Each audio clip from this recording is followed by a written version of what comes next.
Ya, Assalamualaikum warahmatullahi wabarakatuh. Hari ini kita akan melanjutkan materi listrik statis, yaitu mengenai kapasitor. Gitu ya.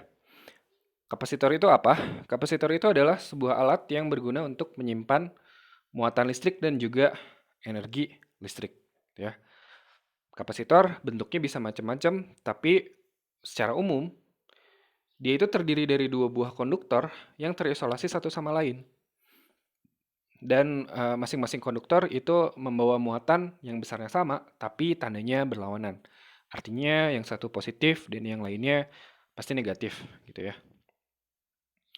Nah, kapasitor itu bisa kita analogikan sebagai sebuah ember, gitu. Kalau muatan listrik itu kita analogikan sebagai air, alat untuk menampung air adalah ember. Nah, jadi alat untuk menampung muatan listrik itu adalah kapasitor, begitu ya. Dalam muatan yang berfungsi sebagai ember adalah kapasitor. Nah, secara umum, kapasitor itu menyimpan energi potensial listrik. Jadi energi listrik yang disimpan adalah energi potensialnya. Pada pemakaiannya, setiap konduktor itu pada awalnya tidak bermuatan.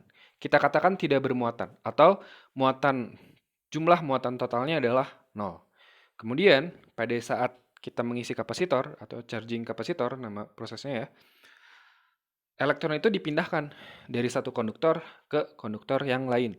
Sehingga kapasitor itu kita katakan menjadi bermuatan. Simbol kapasitor seperti ini ya. Seperti simbol sumber tegangan DC. Tapi kalau sumber tegangan DC kan panjang sebelah.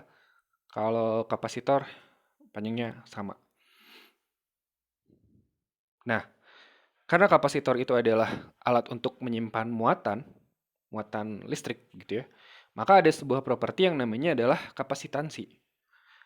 Kapasitansi kapasitor itu didefinisikan sebagai kemampuan kapasitor untuk menyimpan muatan listrik per satu satuan volt gitu ya, atau per satu satuan beda potensial gitu, atau volt. Nah, sebuah kapasitor yang dapat menyimpan muatan Q ketika dihubungkan dengan beda potensial V, maka kapasitansi kapasitor itu didefinisikan sebagai C sama dengan Q per V. Dengan C adalah kapasitansi dari kapasitor. Satuannya adalah farad ya.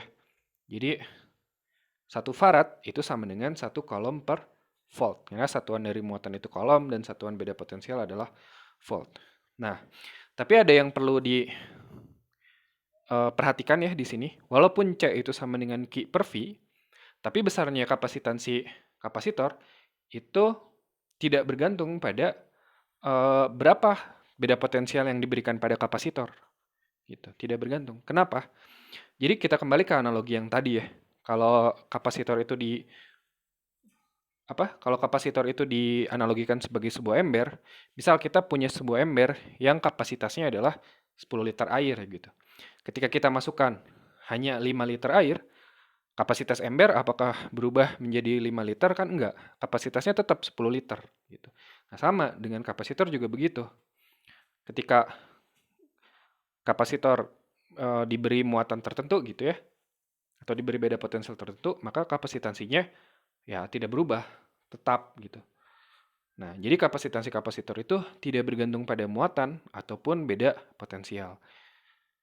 Jadi, dia hanya bergantung pada geometris dari kapasitor itu sendiri.